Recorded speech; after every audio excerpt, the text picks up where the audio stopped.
안녕하세요, 햄릿입니다. 오늘은 DC 코믹스 영화 블랙 아담을 소개해드리겠습니다. 공식 예고편 속 블랙 아담은 과연 어떤 내용을 전달하고 있을까요? 지금 시작합니다.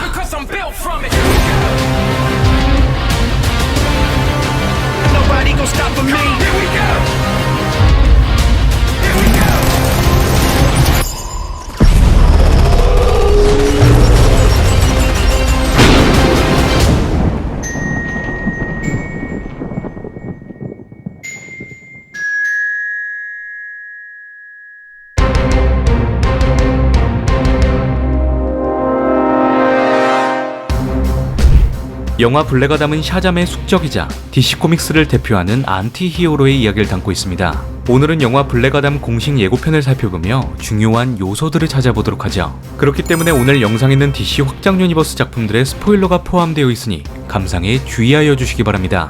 블랙 아담은 영화 샤잠에서부터 그에 대한 이야기가 아주 조금씩 언급이 되었죠. But long ago, we chose a champion. He used his power for revenge.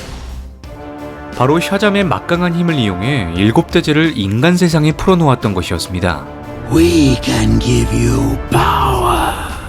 그 덕에 한 문명이 통째로 사라져버리고 말았죠. 영화를 보기 전 블랙 아담에 대한 자세한 기원을 원작 코믹스로 읽어보고 싶으신 분들이 계시다면 뉴 52 버전의 샤잠 오리진을 추천드립니다. 현재 수많은 DC 확장 유니버스 작품들이 뉴 52를 기반으로 제작되어지고 있고 영화 샤잠의 오리진 스토리 또한 뉴 52 버전에 큰 영향을 받았기 때문이죠. 영화 샤잠 스토리라인의 베이스가 된 샤잠 오리진은 블랙 아담이 어떤 방식을 통해 힘을 얻게 되었는지 아주 자세히 묘사가 됩니다. 영화 블랙 아담 예고편 속에서 테스 아담은 칸다크의 노예로 등장하게 되죠.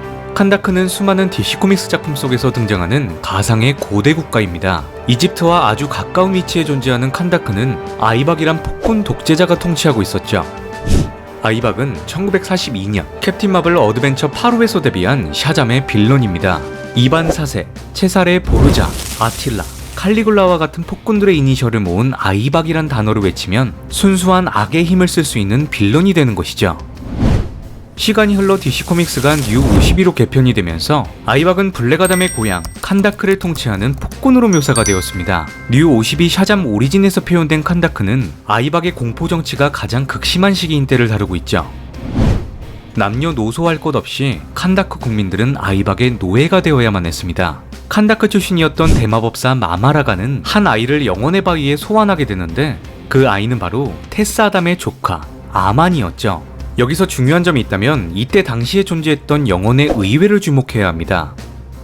서클 오브 이터니티라 불리는 영혼의 의회는 전 세계를 대표하는 7명의 마법사 그룹이었죠. 세계 각지에서 가장 강력한 마법사들이 모여 세상을 악으로부터 보호해야 한다는 신념 아래 조직된 그룹이었습니다. 영화 샤잠에서 등장했던 영혼의 바위는 서클 오브 이터니티의 자리이기도 하였죠. 그만큼 영화 샤잠에서 마마라간이 혼자 앉아있었던 영혼의 바위에 7명의 마법사가 모두 앉아있는 모습을 영화 블랙 아담을 통해 볼 수 있을 것으로 예상해봅니다.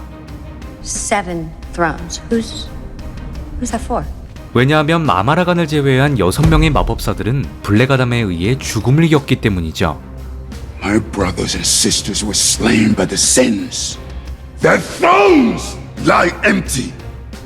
Only I survived. 영혼의 의회 멤버들은 저마다 자신만의 챔피언을 뽑을 수 있었는데 마마라간은 같은 칸다크 출신의 꼬마아이 아만을 자신의 챔피언으로 결정하게 된 것입니다.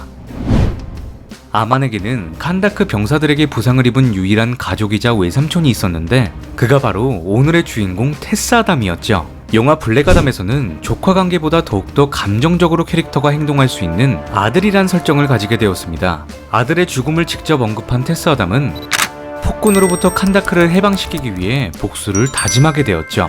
무엇보다 중요한 점이 있다면 테스 아담의 아들이 무슨 이유로 죽게 되었냐일 겁니다. 여기서 뉴 52 샤잠 오리진 속 블랙 아담의 기원을 이야기할 텐데 영화의 중요 스포일러가 될 수도 있으니 원치 않으신 분들은 해당 시간대로 넘겨보시는 것을 권장드립니다. 테스 아담은 첫 번째 아내였던 시루타와 자신의 아이들과 누이마저 칸다크의 가혹행위로 죽음을 겪게 되고 유일한 가족이자 조카 아만을 보호하게 되면서 테스는 큰 부상을 입게 되죠. 그 순간 아만은 서클 오브 이터니티로부터 영혼의 바위에 소환이 되는데 두 손으로 꼭 붙잡고 있었던 테스 아담까지 넘어오게 된 것이었습니다. 영화 샤잠에서도 표현된 부분이지만 챔피언은 자신이 부여받은 힘을 가족들에게 전달할 수 있었죠. Say my name. 죽어가던 테스 아담은 아만과 함께 샤잠을 외치게 되고 그 둘은 그렇게 마마라간의 챔피언이 됩니다. 마마라간은 아만과 테스에게 칸다크의 노예들을 해방하라는 명령을 내리게 되죠. 복수에 눈이 멀었던 테스 아담은 결국 자신의 조카를 눈물로 죽이게 되면서 샤잠의 힘을 모두 흡수하게 된 것이었습니다. 그렇게 테스 아담은 칸다크의 7대제를 풀어놓게 되고 노예들을 해방시키게 된 것이었죠. 여기서 중요한 점은 뉴 52 7대제 설정 중 흥미로운 요소가 있다면 7대제들은 사박이라는 빌런이 될 수 있다는 것입니다. 가장 악한 인간의 몸속에 7대제가 모두 들어가게 되면 악의 결정체, 사박이 되는 것이죠. 사박은 영화 블랙아담의 메인 빌런이 될 것으로 알려져 있습니다. 바로 영화 알라딘에서 자파를 완벽하게 소화했던 마르완 켄자리가 사박을 연기하게 된다는 이야기가 있는데 그 이유가 있다면 그가 맡게 될 극중 이름이 바로 이스마엘 그레고르이기 때문이죠. 이스마엘 그레고르는 거대 조직을 운영하고 있는 러시아인입니다. 드라마 에로우에서도 등장했었던 이스마엘 그레고르는 조직의 파칸으로 활동하게 되죠. Makes good gift in heaven, but even better bribe for Satan. 사탄, 아임, 벨리알, 바알세불, 아스모데우스의 이니셜을 모은 사박을 외치면 각 악마들의 힘을 쓸 수 있는 괴물이 되는 것입니다. 게다가 얼마 전 펑코파 피규어를 통해 영화 블랙아담에서 등장하게 될 사박의 모습이 한 차례 공개되기도 하였죠. 사박이 영화 블랙아담에서 어떤 식으로 등장하게 될지는 현재로서는 알 수 없지만 만약 뉴 52 설정을 따라가게 된다면 영화 샤잠에서 봉인되었던 7대제가 다시금 풀려날 수도 있는 것이죠. We got a lair. What's a lair? 테스 아담은 폭군 아이박으로부터 해방시킨 칸다크스토의 이름을 첫 번째 아내의 이름을 따 시루타라고 짓게 됩니다. 칸다크의 영웅이 된 테스 아담은 국민들에게 큰 사랑을 받았지만 그에게 힘을 주었던 영혼의 의회는 위험인물이 된 테스 아담을 블랙아담으로 부르게 되죠. 영혼의 의회는 블랙아담을 막기 위해 그와 싸우게 되지만 마마라간을 제외한 6명의 멤버들은 모두 사망하게 됩니다. 마마라간은 막강한 마법으로 블랙아담을 공허한 우주 속에 봉인하게 되죠. 그로부터 5000년이 지난 시점이 바로 영화 블랙아담의 주요 타임라인입니다. 무엇보다 중요한 점은 영화 원더우먼 1984에서도 블랙아담에 대한 연결점이 존재했었죠. 바로 블랙아담에 의해 대학살이 일어났었던 가상의 국가 비알리아입니다. My ancestral realm, the Bialian dynasty. 비알리아 조상들의 영광스러운 땅을 되찾고 싶어 했던 석유부자 아비도스의 소원대로 그 주변에 거대한 장벽이 세워지고 말죠. 비알리아 경계선에 줄을 그어버린 장벽으로 인해 미국과 소련의 핵전쟁 위기까지 찾아오게 됩니다. 여기서 중요한 점은 가상의 국가 비알리아가 이집트 카이로와 매우 근접해 있다는 것이 확인되었죠. 칸다크와 굉장히 가까운 곳에 위치했기 때문에 영화 블랙아담에서도 등장하게 될진 의문이지만 이번에 공개된 티저 예고편 속에 비알리아에 대한 정보가 담겨져 있었습니다. 바로 블랙아담이 하늘을 나는 장면이었는데 미확인 비행물체를 확인하기 위해 전투기 2대가 블랙아담을 찾아오게 되죠. 그들은 그에게 착륙할 것을 요청하게 되는데 블랙아담은 전투기의 날개를 박살내게 됩니다. 여기서 중요한 점은 반대편 전투기에 하나의 표식이 새겨져 있는 것이 확인이 되고 그것은 바로 DC 코믹스의 가상의 국가 비알리아의 국기이죠. 그렇기 때문에 이 장면은 비알리아 국경지대를 넘어온 블랙아담의 모습으로 해석해 볼 수 있을 것 같습니다. 블랙아담이 복수를 위해 비알리아에서 대학살해버렸던 코믹스 에피소드도 있을 뿐더러 영화 블랙아담 속 등장하는 인터갱이란 테러 조직처럼 외계 기술력의 무기들을 공급받고 있는 국가이기도 하죠. Queen Bee's baseless claim that Kurak and Bialia were one nation in ancient times. 영화 블랙아담 예고편 속 외계 기술력으로 무장된 우주선을 탄 군인들이 바로 인터갱들이었습니다. 인터갱은 1970년 10월 슈퍼맨의 친구 지미 올슨 133호에서 처음으로 등장한 테러 집단입니다. 그들은 어느 한 외계 문명으로부터 첨단 무기를 공급받게 되는데 바로 잭 스나이더의 저스티스 리그에서 엄청난 존재감을 뽐냈던 다크사이드가 통치하고 있는 아포칼립스로부터였죠. 인터갱은 사실 브루노 메나임이란 남자가 이끄는 메트로폴리스의 평범한 갱단이었습니다. I keep telling you guys, Intergang needs real armaments, weapons of mass destruction. 메트로폴리스에서 인터갱이란 조직을 운영하고 있던 브루노 메나임이 아포칼립스로부터 최첨단 무기를 공급받는 이유가 있었다면 바로 슈퍼맨을 제거하기 위함이었죠. 다크사이드는 살아있는 모든 존재들을 지배할 수 있는 반생명 방정식을 찾기 위해 수많은 행성들을 정복해 나갔고, 오랜 시간이 흐른 끝에 이젠 지구를 침공할 차례가 찾아오게 됩니다. 하지만 지구에는 막강한 힘을 가진 크립토니언 슈퍼맨이 인간들을 지켜주고 있었기 때문에 어떻게 해서든 그를 제거해야만 했죠. Send me back to Earth, Darkseid. Let me put Intergang back together. I've learned a lot here on Apocalypse. 아포칼립스는 슈퍼맨의 주요 활동 지역인 메트로폴리스 범죄 조직 인터갱들에게 최첨단 무기를 지급하게 되면서 슈퍼맨이 죽기만을 기다리고 있었던 것입니다. 영화 블랙아담에서 인터갱의 두목 브루노 메나임이 등장하게 될지는 아직까진 알 수 없지만, 영화 속에서 메인 빌런 사박으로 변하게 될 이스마일 그레고르로 대체가 될 가능성이 높을 것 같습니다. 사실 인터갱 두목의 자리는 다크사이드의 명령으로 인해 아주 쉽게 교체가 되죠. No one gets the chance to fail me twice, Mr. Mannheim. 수차례 슈퍼맨을 죽이는 것에 실패한 브루노 메나임은 다크사이드에게 죽음을 겪게 되고, 공석이 된 인터갱 두목의 자리를 다크사이드의 충신 그레니 굿니스가 차지하기도 하였습니다. Now why have you nosy little mice come calling on poor old Granny Goodness? 바로 잭 스나이더의 저스티스 리그에서 다크사이드 옆에 자리하고 있던 여인이 그레니 굿니스였죠. 이처럼 인터갱 두목의 자리는 다크사이드를 실망시키는 즉시 교체되기 때문에 누가 그 자리에 있던 중요하진 않다고 생각합니다. 영화 블랙아담에서 주목해야 할 점은 인터갱의 목적이 무엇이며 누구로부터 최첨단 무기를 공급받았냐이죠. DC 확장 유니버스에서 인터갱에 대한 정보를 제공하는 중요한 단서가 있었는데 바로 드라마 피스메이커에서였습니다. 드라마 피스메이커에서 언급된 인터갱에 대한 정보는 한 경찰이 읽고 있던 신문에서부터 제공이 되죠. 바로 인터갱이 칸다크의 국가적 통제권을 가지고 있었다는 내용이었습니다. 영화 블랙아담의 주요한 타임라인을 제공하는 드라마 피스메이커의 이스터에그는 굉장히 중요한 정보를 전달하고 있죠. 인터갱이 칸다크를 외계인 최첨단 무기로 장악을 했고, 이를 반하는 세력과의 충돌을 예고한 것이었습니다. 영화 속에서는 블랙아담을 숭배한 칸다크 국민들이 인터갱으로부터 자신들을 다시 한 번 더 해방시키기 위해 블랙아담이 언젠가 돌아올 것이라 믿고 있었을 것으로 예상되죠. 그렇게 5000년 동안 봉인되어 있던 블랙아담을 풀어주게 되는 인물이 바로 작년 DC 팬덤에서 공개된 첫 번째 푸티지 영상 속 여인 아드리아나 토마즈입니다. 인터갱에 반하는 칸다크 저항군으로 추측되는 아드리아나 토마즈는 블랙아담의 새로운 아내 아이시스가 되는 인물이기도 하죠. 아드리아나 토마즈는 시크릿 오브 아이시스라는 TV 드라마를 통해 안드레아 토마즈란 이름으로 TV 드라마에 데뷔한 여성 히어로입니다. 린다 카터 주연의 원더우먼보다 앞서 공개되면서 1975년 조안나 카메론 주연의 시크릿 오브 아이시스는 인기리에 방영이 되죠. 교사이자 고고학자였던 안드레아나 토마즈는 어느 날 아이시스의 아뮬렛을 발견하게 되는데 오 마이티 아이시스란 주문을 외우면 초월적인 힘을 가지게 된다는 설정을 가지고 있습니다. 드라마 시크릿 오브 아이시스는 그 인기에 힘입어 같은 방송사 CBS에서 방영하고 있던 샤잠과 콜라보하게 되면서 본격적으로 DC 코믹스 세계관에 합류하게 되죠.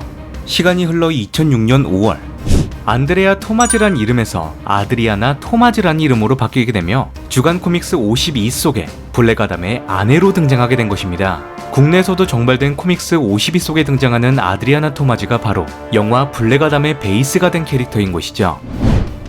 아드리아나 토마즈를 연기하게 된 세라 샤이는 자신의 인스타그램을 통해 캐릭터 연구에 있어 주간 코믹스 51을 참고했다는 사진을 업로드하기도 하였습니다. 무엇보다 아이시스의 아뮬렛은 DC 코믹스의 수많은 작품들에 큰 영향을 끼치게 되죠.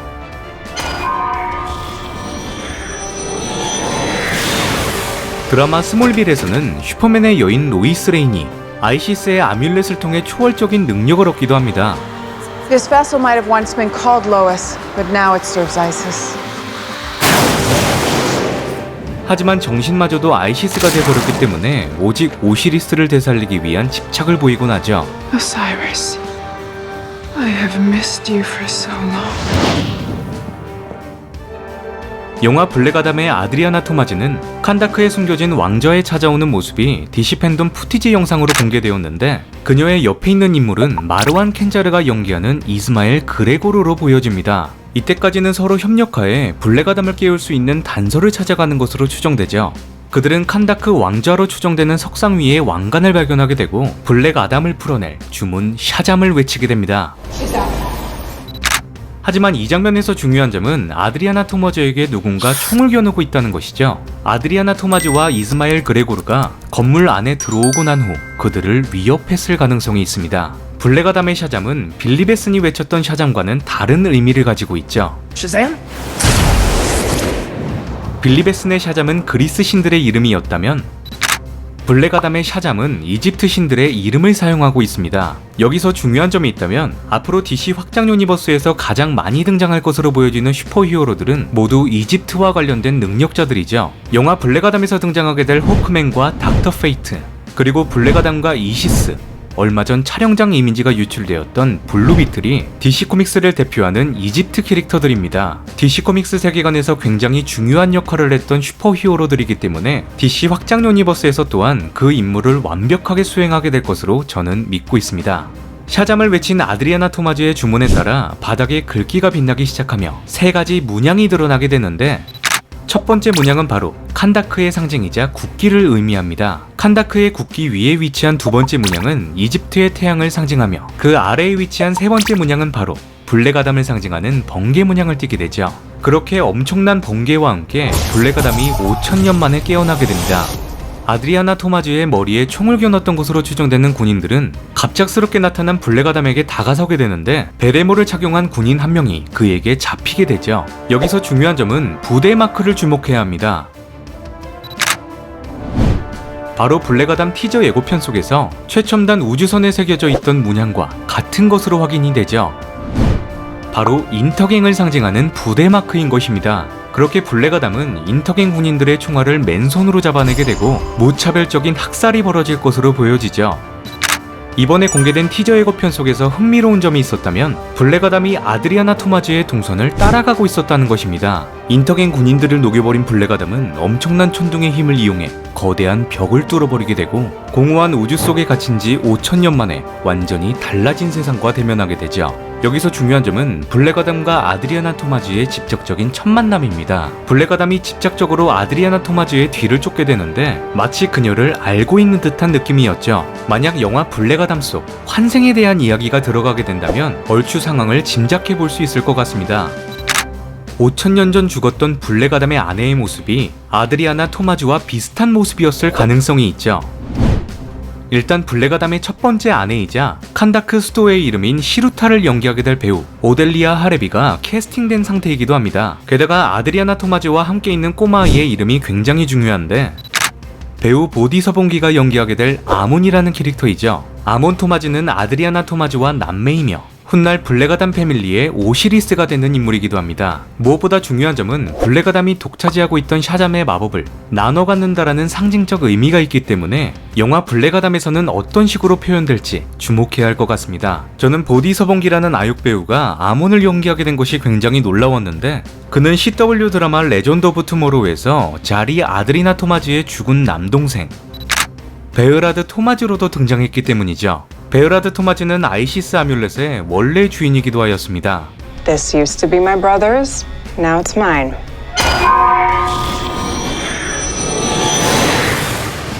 어느 날 베으라드 토마즈가 죽게 되면서 아이시스의 아뮬렛은 자리 아드리아나 토마즈가 사용하게 되죠. The night we were leaving, Argus raided our house. Killed my brother. 자, 환생이라는 키워드가 영화 블랙 아담 속에서 굉장히 중요한 이유가 있다면 저스티스 소사이어티로 활동하고 있는 호크맨 또한 환생과 깊게 관련되어 있기 때문이죠. 그렇다면 이제 공공의 적 인터갱을 두고 협력하게 될 저스티스 소사이어티 오브 아메리카 JSA에 대해 알아보도록 합시다.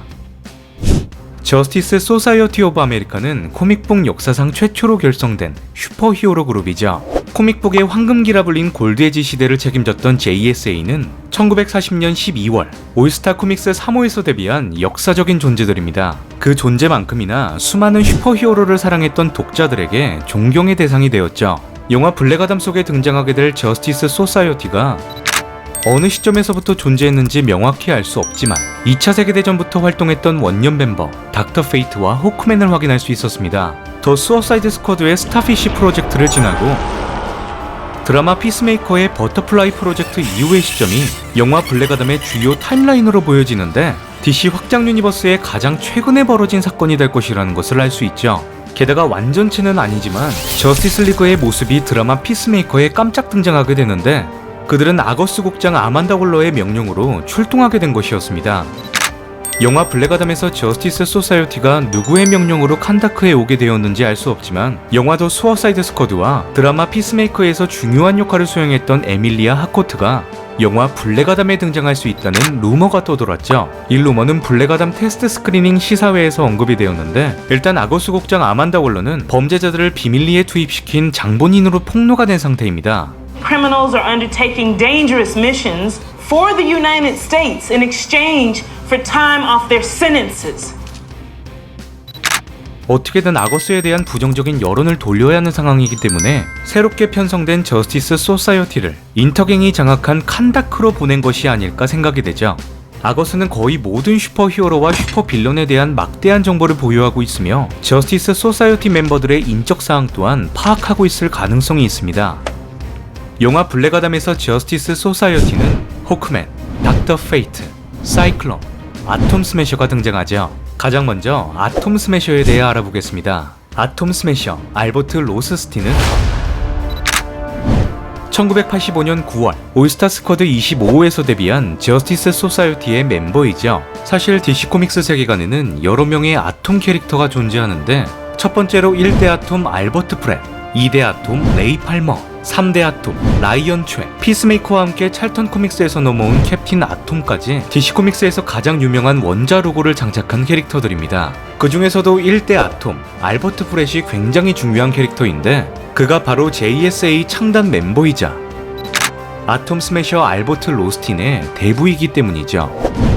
1대 아톰 알버트 프렛은 자신의 왜소한 체형을 극복하기 위해 오로지 극한의 체력 단련으로만 슈퍼히어로가 된 캐릭터입니다. 시간이 흘러 알버트 프렛은 사이클로트론이라는 슈퍼빌런과 싸우게 되면서 토륨 방사선에 노출이 되는데 그 후로 초능력이 없던 그에게 원자력 에너지에 방대한 힘을 쓸 수 있는 초인 캐릭터로 변하게 되죠.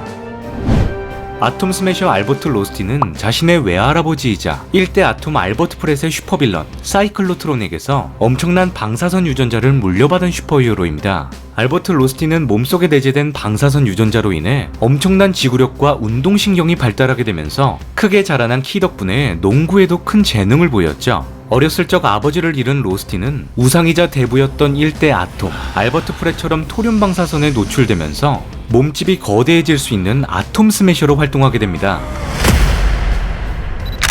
아톰 스매셔는 수많은 DC 코믹스 작품 속에서 여러 활동을 하게 되지만 그 중에서도 알버트 로스틴이 주로 맡은 임무는 수많은 적들의 병력을 통제하는 것이었죠. 거대한 몸집으로 작은 적들을 쓸어버리는 것이 아톰 스매셔의 주요 액션 포인트인 것입니다. 여기서 중요한 점이 있다면 아톰 스매셔의 거대화를 견뎌낼 수 있는 엄청난 신축성의 슈트를 어디에서 구하게 되었냐이죠. 가장 큰 가능성이 있는 곳은 바로 스타 연구소입니다. DC 코믹스에서 가장 유명한 과학기술 업체인 스타 연구소는 배트맨 대 슈퍼맨을 시작으로 잭 스나이더의 저스티스 리그까지 수많은 사건이 생겨나고 해결하는 장소로 등장하였죠. 최근에는 영화 더 수어사이드 스쿼드에서 스타 연구소에 대한 흥미로운 활동 내용이 공개되었는데 My mother was a scientist at Star Labs, and she was obsessed with turning me and my brothers and sisters into superheroes. 바로 슈퍼히어로이자 메타 휴먼을 자체적으로 만들어내고 있었다는 것이었습니다. 앞으로 스타 연구소에 대한 설정이 어떤 식으로 발전될지 모르겠지만 수많은 슈퍼히어로들에게 큰 영향을 줄 수 있는 과학시설이라는 것은 분명한 사실이죠. That's where you'll find your atom smasher. Because he absorbs atomic power, smashes. 자, 다음으로 소개할 저스티스 소사이어티의 멤버는 사이클론, 맥신 헝클입니다. 맥신 헝클은 1996년 제가 가장 좋아하는 알렉스 로스가 작화를 그려낸 킹덤컴에서 처음으로 등장한 캐릭터이죠. 사실 그때는 사이클론이란 닉네임을 사용하지 않았고 바람을 다스릴 수 있는 새로운 레드 토네이도로 소개되었습니다. 시간이 흘러 2006년 저스티스 소사이어티 오브 아메리카 3편에서 사이클론 맥신 헝클이란 이름으로 변경이 되죠.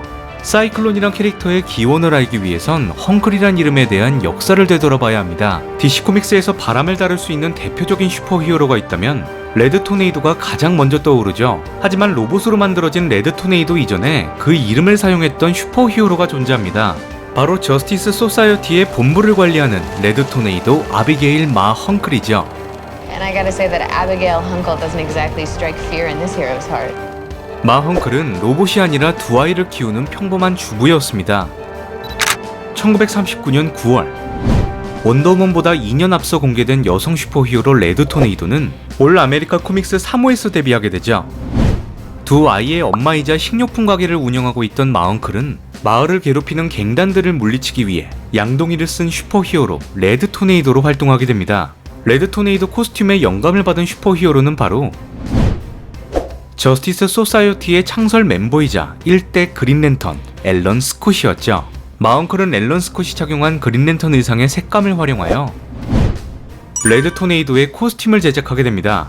아줌마 슈퍼히어로 레드 토네이도는 오로지 혼자만의 힘으로 마을에 있는 갱단을 소탕하게 되죠.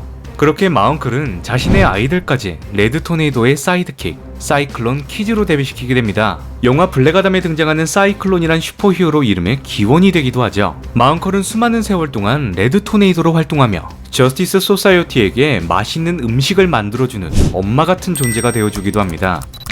바로 사이클론 맥시넌클은 마 헝클의 손녀인 것이죠. 여기서 중요한 점이 있다면 영화 블랙아담에서 등장하는 아톰 스매셔와 사이클론은 1대 아톰과 레드 토네이도로부터 세대 교체가 된 저스티스 소사이어티의 멤버라는 것입니다. 자, 그렇다면 이제 저스티스 소사이어티의 원년 멤버 닥터 페이트를 알아보도록 하죠. 닥터 페이트 켄트 넬슨은 1940년 5월 모어폰 코믹스 55호에서 등장한 슈퍼히어로입니다. 국내에서는 닥터 페이트가 DC 코믹스의 닥터 스트레인지로 소개가 되는데 닥터 페이트는 닥터 스트레인지보다 23년 앞서 탄생된 캐릭터이죠. 마법을 쓰는 슈퍼히어로 중에서도 화석에 가까운 고인물인 것입니다. 그 역사만큼이나 닥터 페이트가 쓰고 있는 운명의 헬멧이 수많은 세대를 거쳐 물려지게 되죠. 영화 블랙아담 속에서 등장하는 캐릭터는 1대 닥터 페이트, 켄트 넬슨이라는 인물입니다. Kent was a charter member of the Justice Society, the precursor to your mentor's Justice League. 수많은 닥터 페이트들이 있지만 켄트 넬슨의 존재감은 가히 범접할 수 없는 수준이죠. DC 코믹스 속에서 다양한 설정이 존재하는 닥터 페이트를 간단히 설명드리자면 혼돈에 맞서는 질서의 군주라는 것입니다.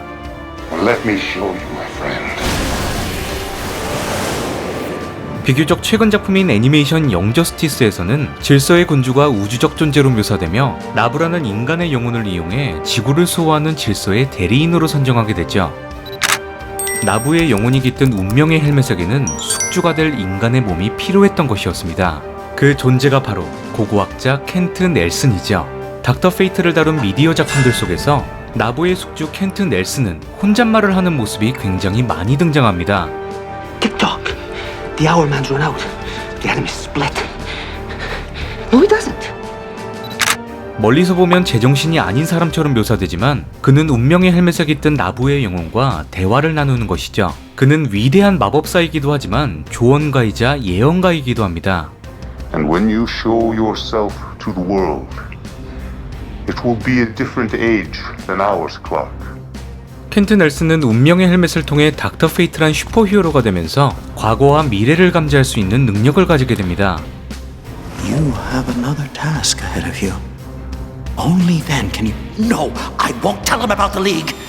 다른 사람들의 운명을 내다볼 수 있었지만 정작 본인의 운명은 내다보지 못하였죠. 그 운명은 바로 켈트 넬슨의 아내 인자 크레머와 연결되어져 있습니다. I think I had a wife. Her name was Inza. And I had a family. But I don't know where they are anymore. 굉장히 가슴 아픈 사랑 이야기이기 때문에 켄트 넬슨이 닥터 페이트로 활동하며 좌절하고 미쳐가는 이유이기도 하죠. 영화 블랙아담에서 켄트 넬슨의 아내 인자 크레머가 언급될지는 알 수 없지만 다른 사람들의 운명을 내다보게 될 것이라는 것은 확실해 보입니다. 닥터 페이트가 운명을 내다볼 수 있는 존재라면 호크맨은 과거의 운명 때문에 환생을 거듭하는 인물이죠. I know him from a previous life. 자, 이제 저스티스 소사이어티의 실질적 리더 호크맨을 알아보도록 하겠습니다. 호크맨은 1940년 1월 플래시 코믹스 1호에서 데뷔한 캐릭터이죠. DC 코믹스를 대표하는 상남자 호크맨에게는 두 가지 설정이 존재합니다. 첫 번째로 타나가르 행성에서 지구에 오게 된 외계인이란 설정과 두 번째로는 이집트의 왕자 쿠프가 저주로 인해 환생하게 되었다는 설정을 가지고 있죠. 영화 블랙아담에서 호크맨 카트홀이 어떤 설정을 따라가게 될지 알 수 없지만 개인적으로 앞에 설명드렸던 두 가지 설정을 적절히 섞어낸 결과물이 나왔으면 합니다. 호크맨이란 캐릭터를 이해하실 때 필수적으로 알아야 하는 정보가 있다면 그가 착용하고 있는 코스튬이죠.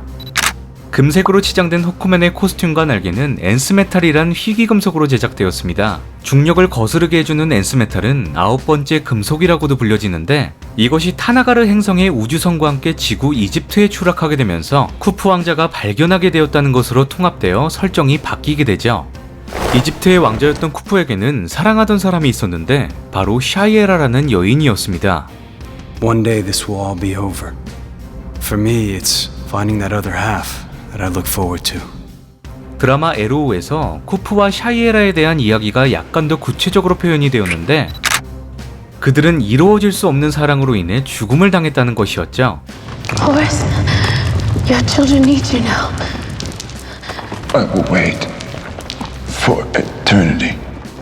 저주와 함께 영원한 사랑을 약속한 쿠프와 샤이에라는 환생을 거듭하게 되는 운명 속에 갇히게 됩니다. 환생을 하게 된 쿠프는 카트홀이란 이름을 가지게 되고 전생에 대한 기억을 조금씩 찾아가는 캐릭터이죠. 자, 그렇다면 마지막으로 DC 확장 유니버스의 저스티스 소사이어티의 이름과 그 역사는 왜 이제서야 등장했을까입니다. 저스티스 소사이어티는 2차 세계대전에 활동한 슈퍼히어로들이죠. The Flash, Dr. Fate, they were my friends. 최근 저스티스 소사이어티를 다룬 애니메이션에서 굉장히 흥미로운 설정이 등장하였는데 그들의 존재 자체가 극비사항이었다는 것이었습니다. The JSA? We're top secret. Real high-level stuff. But why try and keep it a secret? This is the coolest thing I've ever seen, and I can run faster than sound. And if Hitler found any sort of weakness, 그들이 활동했던 내용 자체가 기록되지 않았기 때문에 저스티스 소사이어티는 2차 세계대전이 끝나자마자 해체가 되어버리고 말죠. 세상을 구했던 진정한 영웅들이 대접을 받지 못한 채 역사 속에서 사라지게 된 것이었습니다.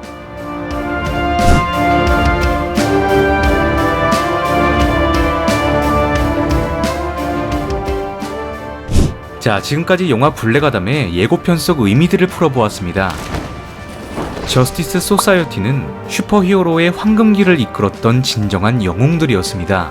그들이 다시 빛날 수 있는 영광이 영화 블랙아담에서 이루어지길 희망합니다. 영상이 마음에 드셨던 분들은 구독과 좋아요, 알람 설정을 눌러주시면 영상을 만드는데 큰 도움이 됩니다. 영화 블랙아담 이상 햄릿이었습니다.